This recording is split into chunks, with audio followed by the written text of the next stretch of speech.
Olá, pessoal, sejam bem-vindos ao nosso podcast. Me chamo Gustavo, sou estudante da Unifil, estou com a minha colega Viviane. Oi, pessoal, tudo bem? Meu nome é Viviane e é um prazer estar aqui com vocês. Hoje vamos receber o professor Gilberto, que atua como professor e coordenador na Unifil. Vamos bater um papo com a gente sobre um tema fundamental para o sucesso de qualquer empresa. É isso mesmo.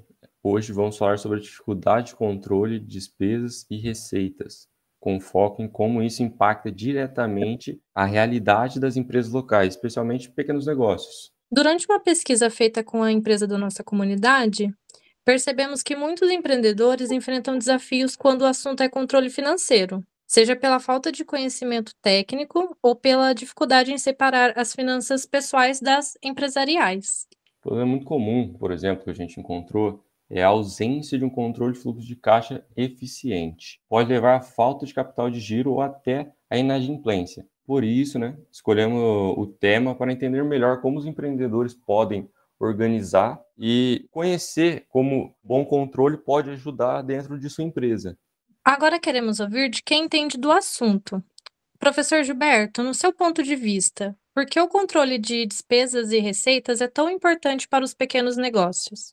Olá, boa tarde a todos, né? Gustavo, Viane, sinto honrado participar do trabalho de vocês, né?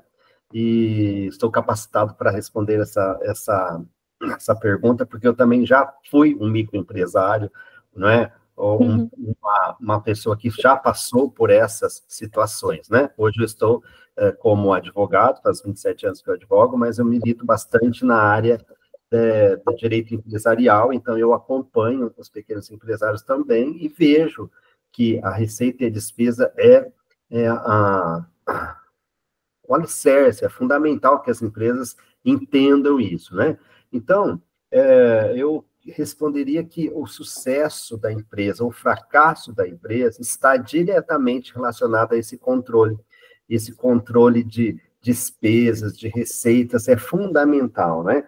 Porque as pequenas empresas têm uma margem de custo, uma margem de lucro muito pequena, né? E para errar nesse sentido de controlar receitas e despesas também é muito fácil, né? Então, quando você não tem esse controle das receitas e despesas, você acaba tomando decisões não em dados reais, né? Mas aí entrou um dinheiro lá, você não sabe, eu tenho um dinheiro aí no caixa. Não tem, né? Então, precisa sim ter esse controle. Tem a questão da gestão do fluxo de caixa, que é bastante importante, seja para pequena, para média, para grande, para multinacional, precisa ter uma gestão de caixa, né? Porque senão você vai acabar tomando decisões no achismo, né? E aí a gente precisa ter um mínimo de organização, mesmo nas pequenas empresas, para que se antecipem as dificuldades de fluxo de caixa antes mesmo que elas aconteçam, né? Então, a gente precisa ter, resumindo, né, finalizando, uma estrutura muito organizada e também que permita uma fácil visão do que é o caixa da empresa, o que é que tem, o que é que não tem, né? Para evitar surpresas desagradáveis com a falta de pagamento de funcionários, por exemplo, por conta do fluxo de caixa que não foi respeitado. Então, na minha opinião, é isso, nessa Ah, primeira situação. entende, Gilberto, obrigado. Então, basicamente, um dos principais erros dos microempreendedores hoje em dia é a falta de um planejamento no curto, médio e longo prazo. Então, Exatamente. Uhum. entende, Viviane? Sim. Como o professor comentou que foi microempreendedor, você poderia compartilhar um exemplo prático de um caso que acompanhou, onde a empresa enfrentou problemas por falta de controle financeiro, ou até mesmo um caso de sucesso após implementar boas práticas? Tenho sim, também na qualidade de microempreendedor, mas também na qualidade de advogado de pequenas empresas, né?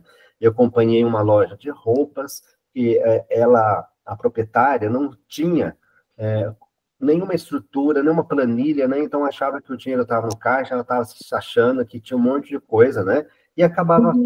retirando o dinheiro de forma aleatória do caixa, sem qualquer critério, né? Então, quando a gente foi perceber, ela já estava no prejuízo há 6 meses. Quer dizer, como uma empresa pode garantir um sucesso, uma longevidade, uma participação num mercado que é bastante competitivo se ela não tem o controle de nada, né? Então, ela que achava que o dinheiro era lucro, mas não era, ela não tinha nada, era o capital de giro que ela estava sendo consumido de uma forma aleatória e provavelmente, sorte que ela se organizou e ela acabou vendo, porque senão em 3 meses ela fecharia a loja dela, né?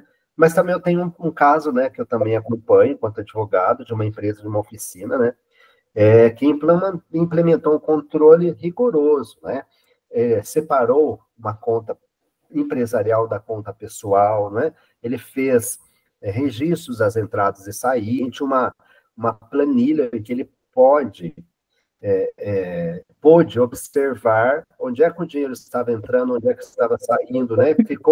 Focou nisso e acabou tendo bastante sucesso, né, na organização, né, ele, com o sucesso dele, do bom trabalho cultivado, a qualidade, o respeito às normas do consumidor, ele acabou descobrindo um nicho bastante importante e acabou que o faturamento da empresa triplicou em 2 anos, né? Porque ele teve condições de saber os custos, condições de saber o que ele estava investindo, condições de se preparar para o mercado competitivo, e isso foi realmente uma estrutura de planejamento do custo e das despesas, né, receita-despesas, que fez com que ele pudesse visualizar e manter a empresa funcionando com sucesso. Sim. Então, Gilberto, nisso daí que você foi falando do primeiro relato, que não deu muito bom, se assim pode dizer, talvez deixou de negócio alavancar pelo simples fato de não ter começado bem, não ter se planejado antes, de forma antecipada. Planejamento não vai, isso. Sim. 3 dicas essenciais que você considera que para iniciar um negócio você precisa ter. Eu acredito que a primeira situação vá fazer alguma coisa que você esteja preparado, né, para ser. Por exemplo, eu não sou um bom cozinheiro, eu não sei cozinhar nada, não sei fazer café, não faço arroz, não sei fazer nada. Qual é a chance de eu ter sucesso, de eu abrir um restaurante? É nisso. Então, faça uma escolha de uma atividade que você domine, né? Porque todo mundo está abrindo agora, aqui que abriu bastante, abriu barbearia, nós tivemos uma da barbearia, depois ano das adegas, né? Lanche tem para tudo quanto é lado, enfim, qual é o ramo que você vai, que você tem já uma expertise, você já tem informações suficientes daquele ramo. Isso é uma coisa. Segunda coisa, não vá fazer nada sem um plano de negócios. O que é o plano de negócio? Não sei se vocês já passaram por essa situação de plano de negócio, é uma disciplina que é conduzida para a professora Jaqueline, com bastante excelência. Plano de negócio é uma coisa essencial na empresa, mesmo na pequena empresa. Você descrever tarefas, descrever como são feitas, descrever quem vai fazer, os momentos, etc. Porque você vai entender de uma forma clara o que faz, quem faz o quê e por quê. Uma outra que eu já quero dizer é o seguinte: o dinheiro, faça um fluxo de caixa decente, né? Não é porque você é o dono da empresa que, passou o moço do pão, você compra pão. Passou o moço da paçoca, você compra paçoca. Passou o homem da coxinha, você compra coxinha para você e paga para todos os funcionários. Isso não é, primeiro, profissional. Segundo, não é uma regra, não é uma necessidade, não há necessidade de fazer isso, a não ser que você faça com o seu dinheiro pessoal.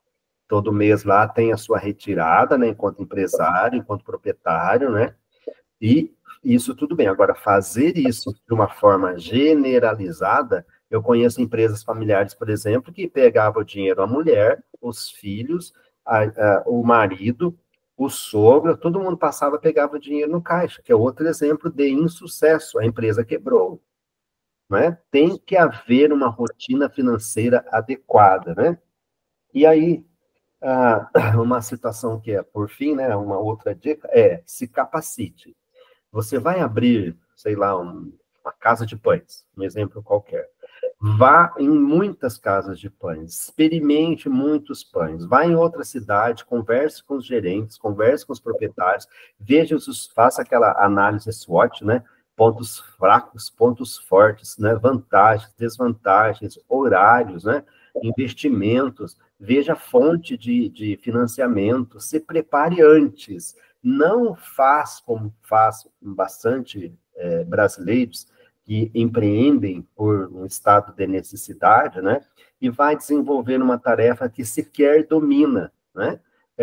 Vamos voltar a falar do restaurante. A pessoa cozinha muito bem, vai abrir um restaurante, mas qual é ou quais são os fornecedores necessários? Você vai precisar de um fornecedor de frutas, um fornecedor de verduras, um fornecedor de bebidas, isso tudo você tem que se preparar antes. Vai chegar na hora de abrir o restaurante, você vai chegar assim, ó, vou lá no mercado comprar um quilo de limão. Quando você vem com o limão, falta com a cebola. Quando vai com a cebola, falta o tomate. Você vai ter clientela que vai ficar esperando isso tudo? Não. Então, se planeje com bastante antecipação, visite os concorrentes. Quem falou que a gente não pode visitar os concorrentes? A gente deve visitar os concorrentes, né?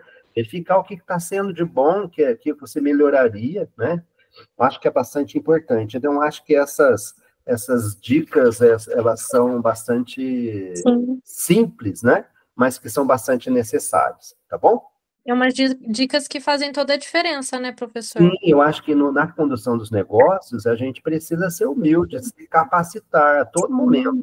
Mesmo que você esteja num momento com bastante sucesso, você não pode abandonar isso, achar que, já estou pronto. Não. Já estou pronto, gastar, passar do valor que pode gastar. Continue visitando a concorrência, continue estudando, continue experimentando, continue planejando, porque isso é o resto da vida, né? As empresas dependem disso. Tá certo? Acho que nossas questões eram essas, né, Viviane? Tem mais alguma? Sim, eu acho que foram essas mesmo. Acho que o pessoal que vai assistir o podcast depois, acho que é bom saber bem do tema. Foi muito...